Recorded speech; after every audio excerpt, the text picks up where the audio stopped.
That's beautiful. Well, we are taking your medical calls and questions today for Dr. Zorba Paster. The number to call, 608-270-9933. We have 3 lines open if you have a question. Hello, Zorba. Hi, Zorba. Hi, good to be here. Interesting new study about the importance of breakfast. Yes, yes. Now, the study is in mice, it turns out... As opposed to mouse the dog. That's right, as opposed to mouse the dog. It turns out that breakfast for a mouse is very important, but this is an important study. It looked at mice, their biggest meal of the day is breakfast, and when they skipped breakfast, they had fewer monocytes in their bloodstream. Now, monocytes are very important cells to fight infection.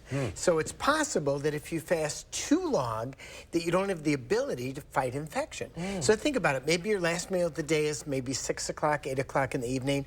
Then you don't have anything for breakfast, and basically you're fasting for maybe 12 to 16 hours. That's not really good. And for kids, we know breakfast is very important. You know, kids that have breakfast are going to do better in school, and ultimately doing better at school can usually mean you're doing better in life. So I think it's important, again, And we need a good breakfast. A healthy breakfast. You bet. Healthy breakfast. So, for instance, we often have for breakfast, we have oatmeal, we put some nuts in, some raisins in, then put some seeds in, put a little bit of milk in there, and that's a really good breakfast. It's really good for our brain and good for our body. All right. All right, very good. Let's go ahead and get to the phones, and we'll start with Rocky in Madison. Hi, Rocky. What's your question? Well, I've been a bone marrow donor for 100 years or so, it seems. And I just wonder, I'm 75, is there an age limit?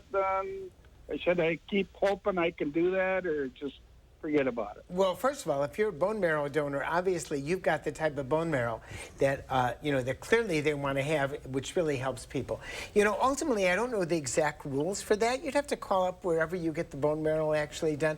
But often, people who are healthy are allowed to continue to do that, give blood, give bone, give bone marrow, and so on. So thank you very much for doing that. You are helping people every time you give that. That's pretty amazing. Absolutely. Good for you, Rocky. All right, let's go to Kelly now in Lake Mills. Hi, Kelly. What's your question? Okay. Is it Carrie? Don? Carrie? Oh, I'm sorry, Carrie. Yes, I'd like to put you on the spot. What is your honest and professional take on all this medicinal ads on TV? You can't ask your doctor about them because, first off, you can't pronounce them. Secondly, no wonder that medicine is so expensive by the time they get done paying all the TV advertising. Now, am I correct? Right. All the prescription ads. All the prescription ads. I think the estimate is it's about $3 to $4 billion, an enormous amount of money that's spent on advertising. And to my knowledge, there are only 2 countries that allow medical advertising on TV, the United States and New Zealand, and that's about it. Interesting. So the reality is, you're right. It adds a lot to cost, and you better believe it. The drugs that are advertised are the expensive drugs that may cost $300 to $500 a month. And I love the disclaimers. Yeah, all the side effects. All the side effects. They do it quickly also. It's like the fine print. But the answer is yes. Adds a lot to the expense. All right. For sure. Let's go to Audrey now in DeForest. Hi, Audrey. What's your question?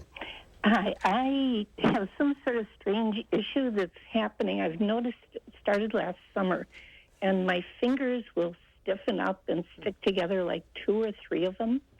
I'm very right-handed, so it's mainly in my right hand, but I've noticed now my left hand is also doing this, and it's getting harder and harder for me to grip things. Sure. Does it go away right away, or Pardon me? does it go away, or does it linger for a while? I will sit and rub them and try. I don't know if, at first I thought, oh, it's because it's cold, but no, last summer it started. So they're cramping up, I guess. Right, they're cramping up.